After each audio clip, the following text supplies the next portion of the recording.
So here's part 2 of session 17, day 7.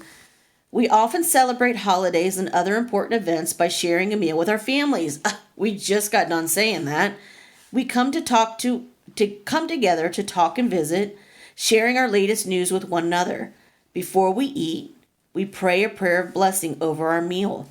I have to tell you, sometimes at home I'm forgetting to do the praying before the meal, so this helps to remind me that I'm making a connection here. So my text to self connection is not necessarily a good one. I am forgetting to pray before the meal. So this is helping me pray our blessing before the meal. When we share a meal with our families, we also share God's love with one another. And if you want to underline that, because I think that's important. And then you can see how some people do their meals. We have people who hold hands. We have people, oh, that looks like some delicious fried chicken.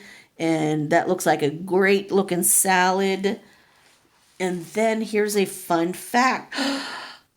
Could this be a wow or a aha? If it is, write it in your book and then write it down later because it's on page 100. Pretzels were invented during the 5th century.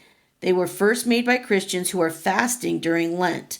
Remember, fasting means that you don't eat certain foods during certain times. So on Fridays, Catholics and Christians normally do not eat. We don't eat meat. We only eat like fish or vegetables. Some people have a more strict fasting where they are only drinking liquids and they don't eat at all except one major meal.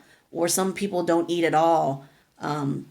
I know of a priest who does that.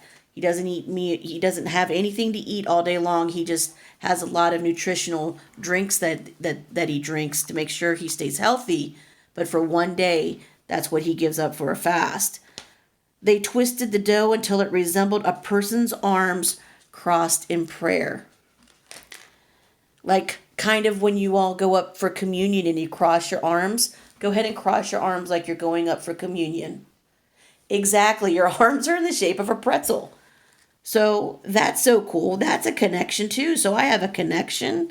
That's a text to self. And I also got a wow because I did not know that. Now don't cheat. If this is not your wow, don't be marking it down. The mark on the bread is to represent the sign of the cross in honor of Good Friday. That's pretty cool. So we have a couple text to selves in here possibly. We have an aha or a wow. And that should be on your paper. All right, we're going to go to part 3.